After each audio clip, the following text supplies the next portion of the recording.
신약성경입니다. 고린도전서 1장 10절부터 17절까지 말씀을 상고하시겠습니다. 고린도전서 1장 10절부터 17절 우리 한 목소리로 합독하시겠습니다.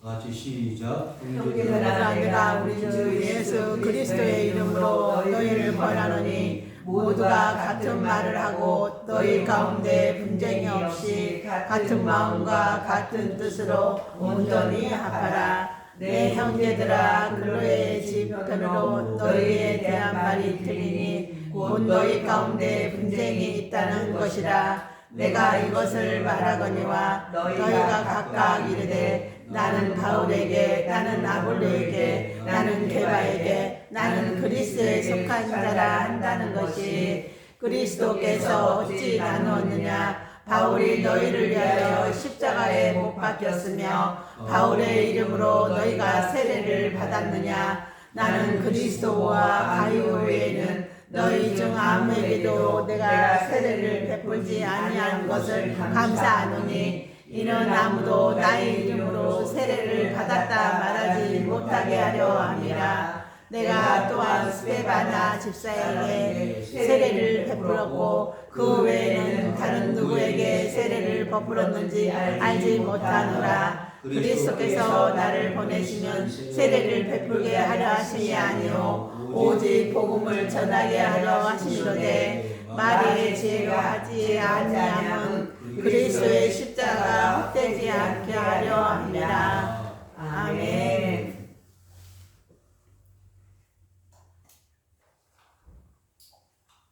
할렐루야. 아멘.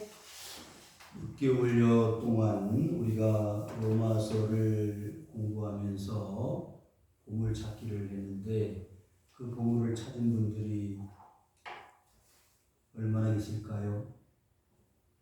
그래서 바울은 이제 로마를 떠나서 그 근방 여러 나라 여러 지역을 다니면서 복음을 전하는 사역을 하게 됩니다. 로마서를 마치면서 고민을 하고 갈등을 했습니다. 어떤 말씀을 가지고 우리 성도님들과 같이 영적 교제를 나눌까 하다가 계속해서 로마서 이어서 고린도서를 우리가 묵상하면서 은혜를 나누는 것이 좋겠다 생각을 했습니다. 그래서 전체 제목을 어떻게 정할까 고민을 하고 기도하는 중에 고린도여 깨어나라 이런 제목을 정했습니다. 세상에 많은 교회들이 있는데 여러분 성경에 나타나 있는 교회들의 이름이 여러 개 있습니다. 고린도 교회를 포함해서 로마 교회, 에베소 교회, 데살로니가 교회 많은 교회들이 있는데 그 시대 바울이 사역하던 그 시대의 교회들이나 물론 우리가 신앙생활하는 교회들이나 다를 바가 없다는 것입니다. 동일한 하나님이 보실 때는 고린도 교회나 우리가 신앙생활하는 교회나 하나님 편에서 똑같은 하나의 교회라는 사실입니다. 그래서 하나님은 교회와 함께 하시고 그 교회 속에서 하나님이 함께 일하시고 있다는 거죠. 저와 여러분들을 하나님이 극진히 사랑하시고 또 이끌어 주실 때 어떤 공동체? 교회라는 공동체를 통해서 이끌어 가시기를 원하신다는 것입니다. 그리고 여러분들에게 은혜를 주시고 복을 주실 때에 교회라는 공동체 하나의 모임을 통해서 하나님은 우리를 이끌어 가신다는 것이죠. 놀라운 것은 그 시대를 통하여 로마 교회가 고린도 교회가 그 시대에 그 역사가 있었던 것처럼 우리가 사는 이 20세기 말에 시대의 역사가 있고 시대적 흐름이 있는 것처럼 처음 예수님께서 복음을 전하던 그 당시에 상황과 바울이 사역하던 그 당시의 상황과 다 일맥상통하는 하나님의 뜻이 있었다는 사실이죠. 그런데 놀라운 것은 하나님이 그냥 그대로 적당하게 말씀과 사역을 그 시대적 배경을 통해서 이루어 가신 것이 아니라 어리석고 무지한 인간들의 시각을 통해서 보아도 어쩌면 이렇게 하나님이 정황하실까, 기가 막히게 오묘한 하나님의 역사의 섭리를 이루어 가실까를 생각해 보게 됩니다. 여러분, 그 당시에 세계 중심은 로마였지 않습니까? 그런데 하나님은 왜 로마를 중심으로 복음 사역을 하시기를 원하셨을까? 그건 복음의 전파의 효과성을 위해서라도 로마를 하나님은 먼저 복음으로 정복하시기를 원하셨다. 세계 중심이 로마였기 때문에 로마를 통해서 세계 복음화를 이루기 위한 전초기지로 사용하셨다는 거죠. 여러분, 로마에 바울이 어떻게 갔습니까? 주 예수의 몸으로 갔어요. 276명의 알렉산드리아 배를 타고 그 숱한 어려움과 고난의 연속 속에서 멜리데 섬에 상륙하여 겨우 생명을 거치고 구원함을 받은 상태에서 로마를 향해서 가서 그 로마의 많은 사람들에게 예수 그리스도의 복음을 증거할 때 많은 철학과 학문의 최고봉에 있었던 로마 사람들은 콧방귀도 끼지 않는 그 갈릴리 유대 지방에서 그리스도 예수의 가르침과 교훈을 받은 기독교가 서서히 로마에 물들어가고 있을 때, 여러분, 그 당시에 로마는 민주주의, 디모크라시라고 하는 민주주의가 있었고요. 폴리스, 도시국가 형태로 사회가 어느 시대 어느 나라보다 고급화되어진 환경 속에서 그리스도의 복음을 받아들일 수 있을 만큼의 충분한 역량이 갖춰져 있었다는 거예요.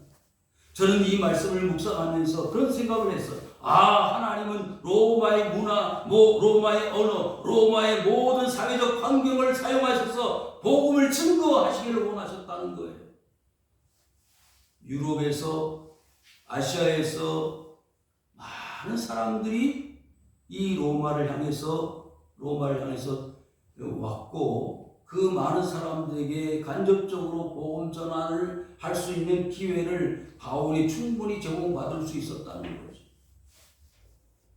그런 차원에서 이제 로마에서 출발한 그 복음은 전 세계 아시아, 그리고 그 아시아를 넘어서 전 세계의 복음화에 놀라운 발을 떼게 되었습니다. 사랑하는 성도 여러분, 사도행전 1장 8절에서 뭐라고 했죠?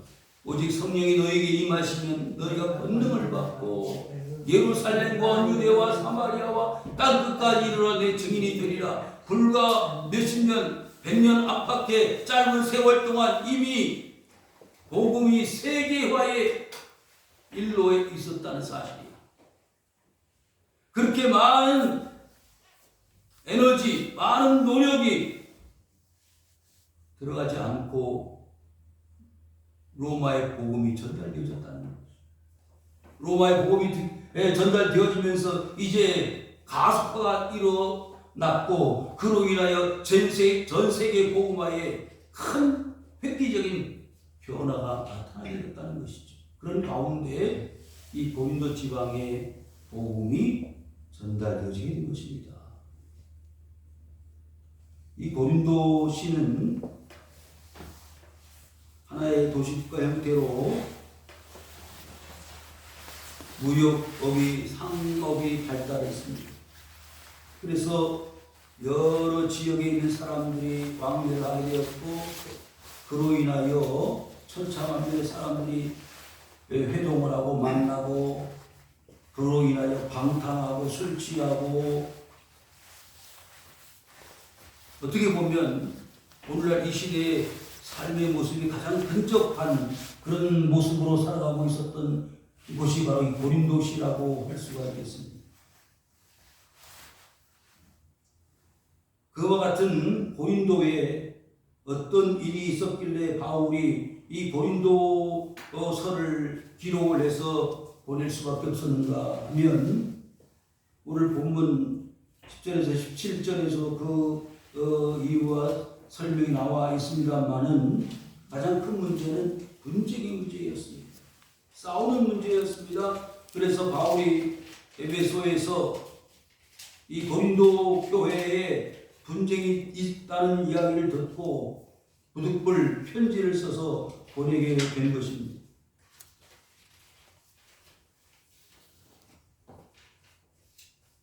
여러분, 사람이 살다 보면 서로 다투고 싸우고 할 수 있지요. 근데 그것이 어디에까지?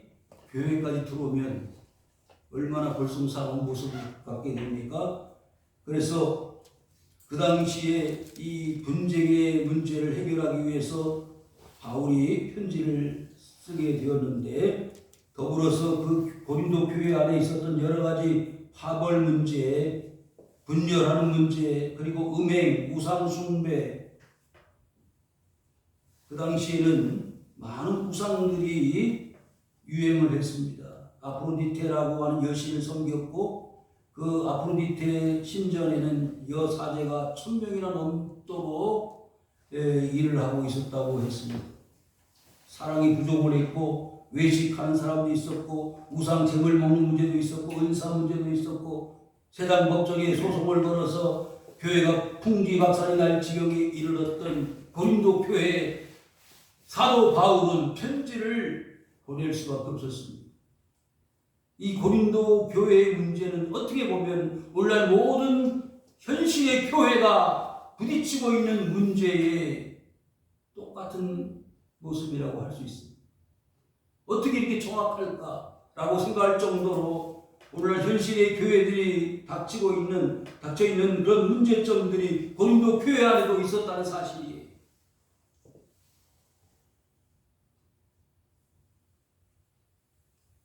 자, 그러면 1장 10절을 한번 보실까요? 형제들아, 내가 우리 주 예수 그리스도의 이름으로 너희를 권한다 그랬어요. 여러분, 형제들이라는 말을 함부로 쓸 수는 없잖아요. 적어도 어떤 친밀한 관계 내지는 공동체 의식을 가진 사람들 많이 쓸 수 있는 단어 아니겠어요? 그러니까 사도 바울은 고린도 교회에 있는 성도들 향해서 끊어낼 수 없는 혈연 관계보다 더 끈끈한 하나님의 자녀들로서의 형제 의식을 강조하고 있다고 볼 수가 있지 않겠습니까? 왜 이 본면의 편지를, 스토리를 기록할 수밖에 없느냐? 예수 그리스도의 이름으로 그랬어요. 성도 여러분, 제가 이렇게 서서 여러분들에게 말씀을 전하는 것도요, 누구의 이름으로? 예수 그리스도의 이름. 사람 제 이름으로 하는 게 아니라 예수 그리스도의 이름으로 여러분들에게 말씀을 권면하는 거예요. 마치 속에서 끓어오르는 열정과 사랑과 감동으로 내가 제 자신이 받은 하나님의 은혜, 그보다 몇천 배, 몇만 배 더 놀라운 하나님의 은혜를 가지고 권면하는 거예요. 그런데 여기 놀라운 것은요, 큰 글씨로 쓰여져 있는 같은 말, 같은 마음, 같은 뜻으로 뭐 하라고요? 합해라. 합하. 그러면 합하라는 말은 지금 고린도교의 성도들이 어떻다 이 말이죠? 합하여 있지 않다는 거예요. 나눠져 있다는 거예요. 분열되어 있다는 거예요. 분쟁이 있다는 거예요. 오늘날 우리 한국 교회의 모습과 너무나도 흡사하지 않습니까? 나누어져 있는 거예요. 깨져 있는 거예요. 분열되어 있습니다.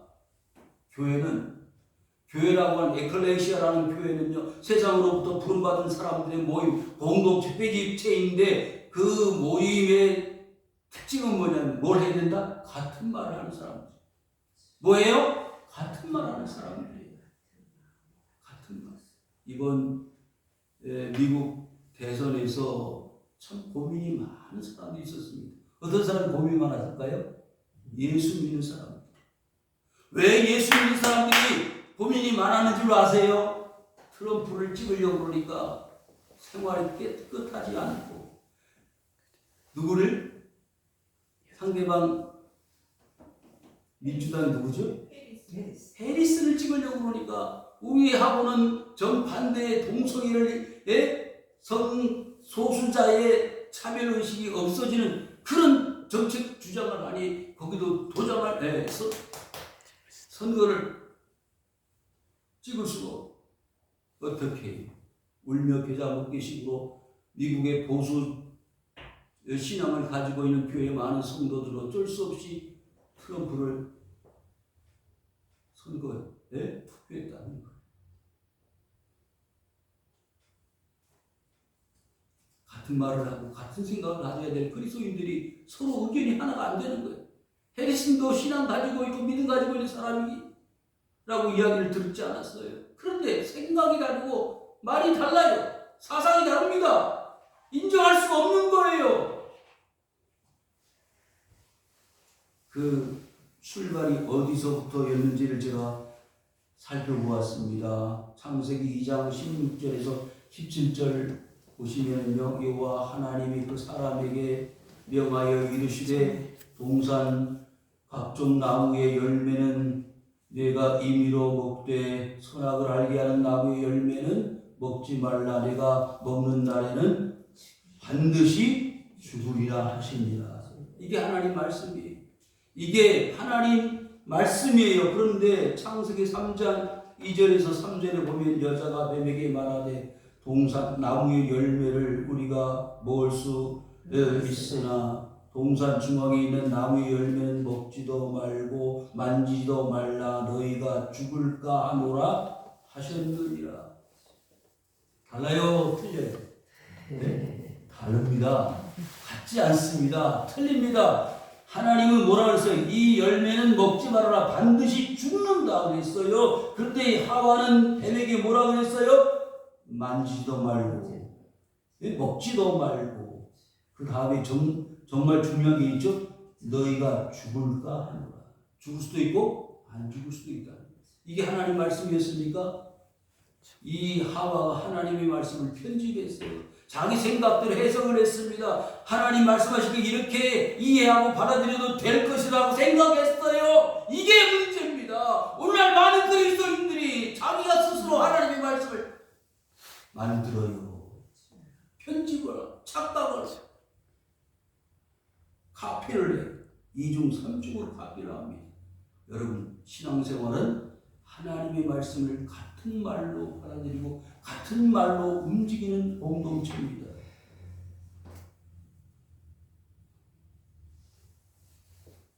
창세기 3장 4절에서 5절 그와 같은 말을 하는 하와에게 뱀이 뭐라고 말했냐면 뱀이 여자에게 이르되 너희가 결코 죽지 아니하리라.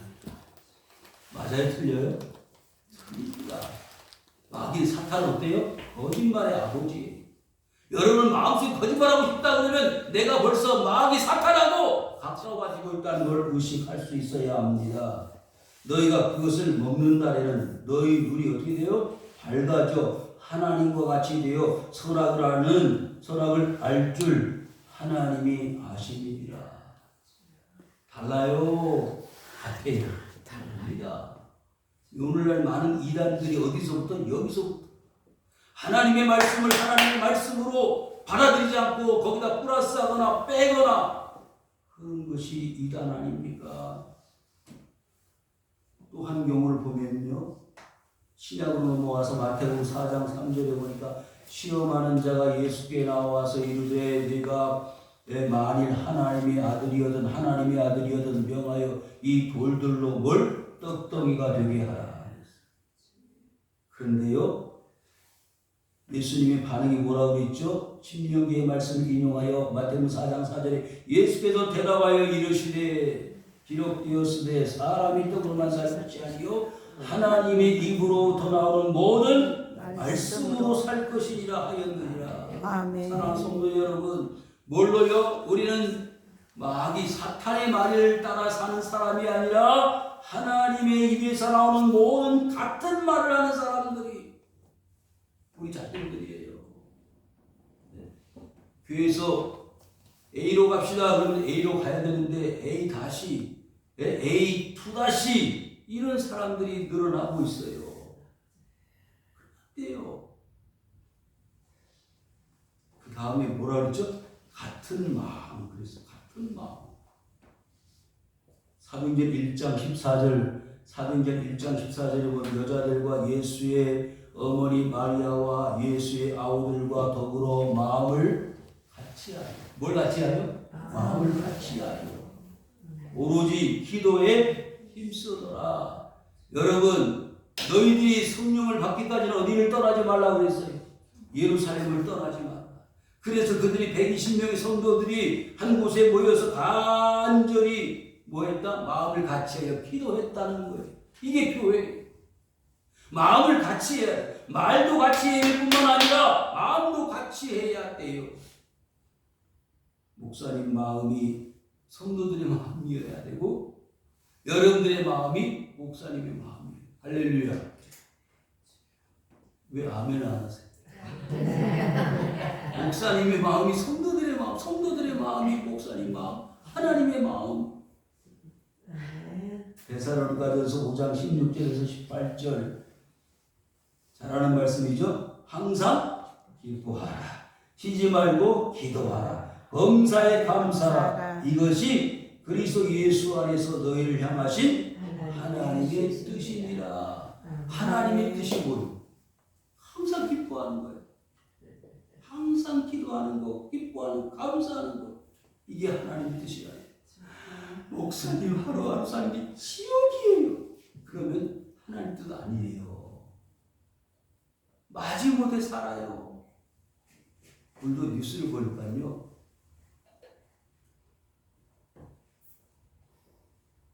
열심히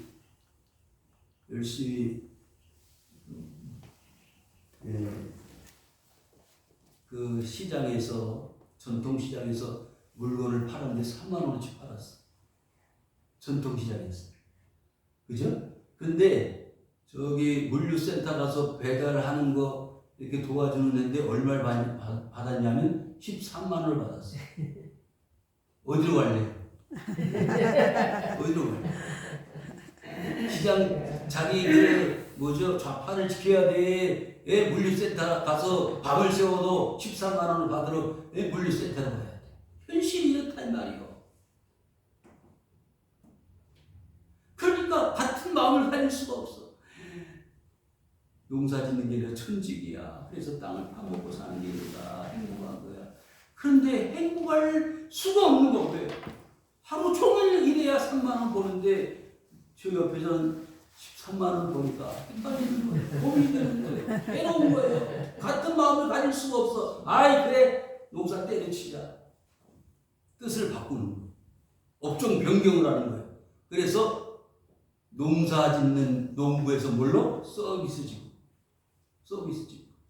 그런 마음 여러분들 있죠? 전혀 무슨 얘기죠? 무슨 얘기죠? 자, 그래서 교회 다니는 공동체 성도들 한 사람 한 사람 뭘 같이 해야 된다? 말을 같이 해야 된다. 그 다음에 마음을 같이 해야 된다. 뜻을 같이 해야 된다. 아멘. 여러분들 지금까지는 그렇게 살지 못했다 할지라도 오늘부터라도 지금부터라도 뜻, 마음, 말을 같이 하여 살아가실 수 있기를 바랍니다. 16절 시작. 내 형제들아 너의 집들로 너희에 대한 말이 들리니 곧 너희 가운데 분쟁이 있다는 것이라.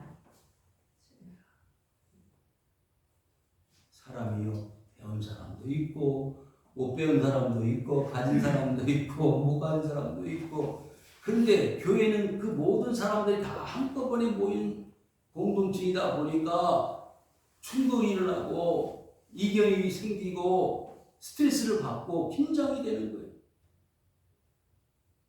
그 당시 교회들이 부자들이 들어오면 이 좋은 자리에 앉으십시오. 그런데 가난한 거지가 들어오면 저 뒤편에 앉든지 나가든지 이렇게 대우를 했단 말이에요. 이게 교회냐? 아니다. 심지어는 어떤 사람들은 떡을 너무 많이 먹고 어떤 사람은 술을 너무 포도주를 많이 마셔가지고 술이 취해 있고 어떤 사람들은 하나도 먹지를 못하고 이런 모습들이 그 당시 교회들의 모습이었다고 우리가 말씀들을 통해서 살펴볼 수가 있습니다. 그래서 분쟁이 싸움이 일어나는 거예요. 히브리파, 헬라파, 과부들이 서로 충돌이 났지. 그래서 사도행전 6장에 보니까 뭘 뽑았죠? 교회 집사들을 뽑았어요. 그래서 서로 필요한 대로 유익한 대로 교회 일은 집사님들이 하고 말씀 전하는 것은 누가? 사도들이 했다. 분쟁의 소지들을 제거하는 거예요. 교회는 싸우는 것이 아닙니다. 분쟁하는 것이 아니고 나누는 것이 아닙니다. 자, 12절에 보니까 시작. 내가 이것을 말하오냐 너희가 각각 이르되 나는 바울에게, 나는 바울에게, 나는 게바에게, 나는 그리스도에게 속한 자라. 자, 여러분 보세요. 바울은 이 고린도 전서를 기록한 주인공 아닙니까? 아브로는 누구예요? 그 당시 율법 선생님이에요. 간단히 설명하면 게바 누구예요? 베드로예요. 자, 여기 다 속하지 않는 사람들을 나는 그리스도에게 속했다. 야, 바울도 그렇고 아볼로도 그렇고 베드로도 그렇고 다 필요 없어. 나는 그리스도가 최고야. 어떻든 간에 다 끼리끼리 모였어. 어쩌면 이렇게 오늘날 교회들의 모습과 똑같아요. 나는 목사님 파야. 목사님이 그래도 낫지. 아니야, 목사님 틀렸어. 장로님 파야. 아이고 다 틀렸어. 나는 오로지 그리스도야. 예수님 파야. 이렇게 될 수 있다는 거예요. 그런데 문제는 13절 시작. 그리스도께서 어찌하면 바울이 너희를 위하여 십자가에 못 박혔으며 바울의 이름으로 너희가 세례를 받았느냐. 여러분, 누구의 이름으로 세례를 받았다고요? 바울의 이름으로? 말도 안 되죠. 누가 십자가 못 박혔어요? 바울이? 말도 안 돼요. 그런데 실제로는 예수님이 십자가 못 박고 예수님 이름으로 세례를 받았는데 그 현실 속에서는 마치 바울이 세례를 베푼 것처럼 바울이 십자가에 못 박힌 것처럼 착각을 하게 만들었다. 그 당시에 능력을 행하는 말씀을 전하는 사람들이 그렇게 착각하게끔 만들고 교회가 분위기가 환경이 그렇게 조성되어 있었다는 거예요. 잘못이에요. 예수님의 십자가가 어떤 의미입니까? 세례가 어떤 의미입니까? 우리가 이미 다 알고 있잖아요. 세례는요, 인간의 육성을 죽이는 거예요. 인간이 더 이상 이제 죄로 살지 아니하고 뭘로 하나님의 은혜로 살겠다고 하는 죄 시스템의 의식 아닙니까? 그런데 그 세례를 세례로 인정하지 않는 것이 마가복음 1장 4절에요. 세례 요한이 광야에 이르러 죄 사함을 받게 하는 뭐요? 회개의 세례를 전파했다고 했어요. 반드시 세례는 뭐가 동반되어져야 된다? 회개가 동반되어져야 된다. 회개가 없는 세례는 가치가 없는 거예요. 의미가 없는 거예요. 그런데 이 사람들이 세례를 누구의 이름으로? 바울의 이름으로 받은 것처럼, 아볼로, 베드로의 이름으로 세례를 받은 것처럼 착각하게 만드는 일들을 하고 있었다는 거예요. 바울은요, 그렇게 삐뚤어지고 그릇 행하는 이 고린도 교회 성도들을 향해서 나는 14절 15절에서 뭘 말하고 있어요? 세례를 그렇게 행하지 않았다라고 말합니다. 여러분 한 가지 더 기억할 것은요, 세례는 과거 구약 시대에 뭐였죠? 할례였습니다. 그 할례가 어떤 의미죠? 남자의 성기에 포피를 베어서 하나님의 사람의 표식으로 하나님이 이스라엘 백성들을 내 백성이라는 몸에 쌓일 다 표식을 준 것이 할례 아닙니까? 그렇다면 그것이 영적으로 세례라면 세례는요, 이제는 세상의 사람이 아닌 하나님의 사람으로서의 표식을 우리 몸속에다가 마음속에다가 가진 거예요. 그래서 사도 바울은 로마서에서 뭐라 그랬죠? 표면적 세례, 표면적 할례가 중요한 것이 아니고 이면적 할례, 마음의 할례를 행하라 그러지 않았습니까? 마태복음 4장 11절에 나는 너희로 회개하게 하기 위하여 물로 세례를 베풀었거니와 내 뒤에 오시는 이는 나보다 능력이 많으신 나는 그의 신을 들기도 감당하지 못하겠노라. 그는 성령과 물로 너희에게 물로 세례를 베푸실 것이라. 물 세례는요, 세례 요한이 베풀었다면은요, 예수님의 세례는 뭐예요? 성령과 불로 세례를 주는 거예요. 차원이 다릅니다. 그런데 요한복음 4장 5절에 보시면 이렇게 요한은 설명하고 있습니다. 예수께서 대답하시되 진실로 진실로 너희에게 이르노니 사람이 물과 성령으로 나지 아니하면 하나님 나라에 들어갈 수 없느니라. 물과 성령. 물은 회개를 의미하는, 죄 씻음을 의미한다면, 예? 회개는요 천국 들어가는 비결입니다. 그래서 마태복음 4장 17절에 이때부터 예수께서 비로소 전파하여 이르시되 회개하라 천국이 가까이 왔다. 사랑하는 성도 여러분, 어디 가려면, 천국에 가려면 뭐 해야 된다? 회개해야 된다. 이런 의미도 모르고 세례 받을 수 있다. 여러분 다 세례 받으셨죠? 아멘. 어떤 세례 받았어요? 물 세례 받았잖아요. 그 물 세례 이전에 하나님께서 우리에게 성령을 통해서 물과 성령으로 거듭나게 하시고 하나님의 백성 자녀 삼아 주시고 하나님 나라 백성 되게 하신 것을 주님의 이름으로 받아들이시고 믿으시기를 주의 이름으로 축원합니다. 그로 인하여 우리는 천국 백성 될 수 있는 거예요. 아멘.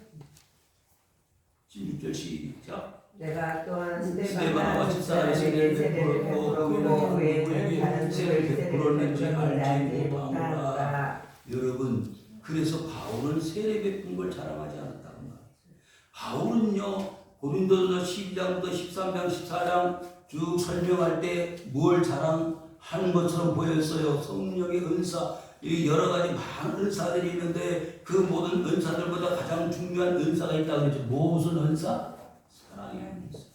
지금 고린도 교회가 이렇게 바울을 받아 아볼로 받아 게바 받아 서로 싸우면서 무슨 세례 받았다고, 성령 받았다고 말할 수 있습니다. 사랑도 하지 않으면서 교회를 풍지박산을 만들면서 무슨 세례를 받았다고, 은혜를 받았다고 자랑할 수 있느냐? 아무 가치가 없습니다. 그래서 사도 바울은요 오늘 본문 말씀 가운데서 이 말씀을 하시려고 사실은 설명 앞에 있는 세례 문제라든지 분쟁 문제를 언급하면서 결론은 이렇게 맺고 있습니다. 17절 시작. 그리스도께서 나를 보내심은 세례를 베풀게 하려 하심이 아니요 오직 복음을 전하게 하려 하심인데 말의 지혜로 하지 아니함은 그리스도의 십자가가 헛되지 않게 하려 합니다. 아멘. 여러분, 사도 바울이 세례를 위해서 이 땅에 오게 되었다면 뭘 많이 해야 돼요? 세례를 많이 해야 될 것입니다. 그런데 세례 베푸는 게 목적이 아니에요. 능력 행하는 게 목적이 아니에요. 병 고치는 게 목적이 아니에요. 기적 행하는 게 목적이 아니에요. 예수님도 그러셨어요. 뭘 전한다? 복음을 전한다. 복음이 뭐예요? 그리스도의 십자가. 자, 누가 로마서 1장 16절 17절 읽어주실까요? 로마서 1장 16절 17절 크게 한번 읽어주시기 바랍니다. 로마서 1장 16절 17절. 내가 복음을 부끄러워하지 아니하노니 이 복음은 모든 믿는 자에게 구원을 주시는 하나님의 능력이 됨이라. 먼저는 유대인에게요 그리고 헬라인에게로다. 복음에는 하나님의 의가 나타나서 믿음으로 믿음에 이르게 하나니 기록된 바 오직 의인은 믿음으로 말미암아 살리라 함과 같으니라. 아멘. 아멘. 오직 의인은 뭘로? 믿음으로 산다 이거. 믿음으로. 아멘. 자, 그런데 복음은 뭐라 그랬어요? 모든 믿는 자에게 구원을 주시는 하나님의 능력이라고 그랬어요. 능력이 뭡니까? 예수님께서 이 땅에 오셔서 예수님께서 십자가에 달려 죽으신 것은 누구를 구원하시려고, 이스라엘 모든 사람들을 구원하시려고 예수님 십자가 지셨어요. 그게 하나님의 능력입니다. 그 하나님의 능력을 어떻게 해요? 회개하여 받아들이는 것이 복음이에요. 그래서 복음은 부끄러운 게 아니에요. 교회 다니는 거 부끄럽게 생각하죠? 솔직히 한번 생각해요. 네? 교회 다니는 거 부끄럽게 생각해요? 성경책 끼고 다니는 거, 요즘 성경책 끼고 다니는 사람들 거의 볼 수가 없는데 목사님 시대에 뒤떨어진 얘기하고 있어요. 요즘 다 핸드폰에 성경이 있어요. 이해는 하지만요 예수 믿는 걸 드러낼 수 있어야 합니다. 아멘. 그리스도의 십자가가 부끄러운 게 아니에요. 예수님은요 부끄러운 부분을 다 내어놓고 십자가 달려 죽으셨어요. 누구 때문에? 나 때문에. 그 그리스도의 십자가가 헛되지 않게 하려고 이 세례 베풀 그 목적이 아니라 복음 전하는 게 목적이다 이 말이에요. 여러분 바울이 그 알렉산드리아 배를 타고 죽을 고생해가면서 로마에 온 이유가 뭐예요? 복음 전하기 위해서. 제가 4월달에 중국에 들어가서 그렇게 체포를 당해가지고 8시간 구류를 저사를 받은 이유가 뭐예요? 복음 전하고 들려가다가 그렇게 잡힌 거예요. 목사님 그걸 그렇게 자꾸 써먹어요. 주님 위해서 한 건데 뭐 주님 위해서. 저는 중국 선교하면서 그거 없어서 얼마나 안타까웠을지 지금 생각해보면 너무 좋아. 기분이 좋아. 그렇잖아요. 저 하나님 앞에 가서 너 뭐하다 왔냐? 예, 중국에 가서 복음 전하고 잡혔었어요. 그래서 할 말이 있을 거 아니야. 할 말이. 여러분 할 말 있어요? 복음을 전하는 게 우리의 삶의 목적이라는 거예요. 나 죄송합니다. 뭐 열심히 교회 청소했습니다. 뭐 열심히 가서 주방에서 일했습니다. 뭐 전도지 돌렸습니다. 필요해. 다 필요한 진짜 중요한 거예요. 복음 전하는 거예요.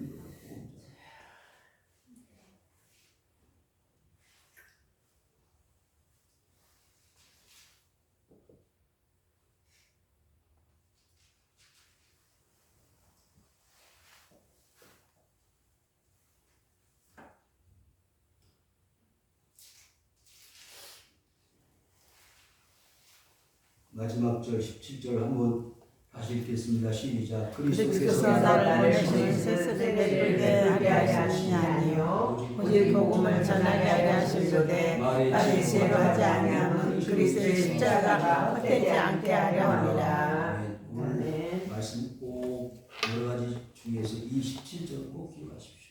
내가 이 세상에 사는 목적보다 복음 전하는 데 위해서 아침부터 저녁까지 24시간 365일 복음을 전하는 게 사명입니다. 그리스도의 십자가 내가 전하지 않으면 헛되게 십자가를 믿는 거다. 참되는 거다. 기억하시고 여러분들 이제 오늘부터 고린도전서를 통해서 하나님이 어떻게 우리 교회를 사랑하시고 여러분들을 이끌어 가시는지를 이제 보게 될 것입니다.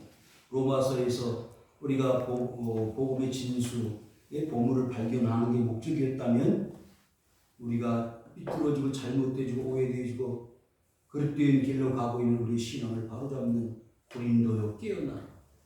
오늘날 교회들, 오늘날 모든 성도들이 깨어서 정신 차리고 예수님을 잘 섬기고 복음 전하다가 하나님 앞에 할 수 있는 길을 찾아가는 여러분 되시기를 주의 이름으로 축원을 드립니다. 아멘.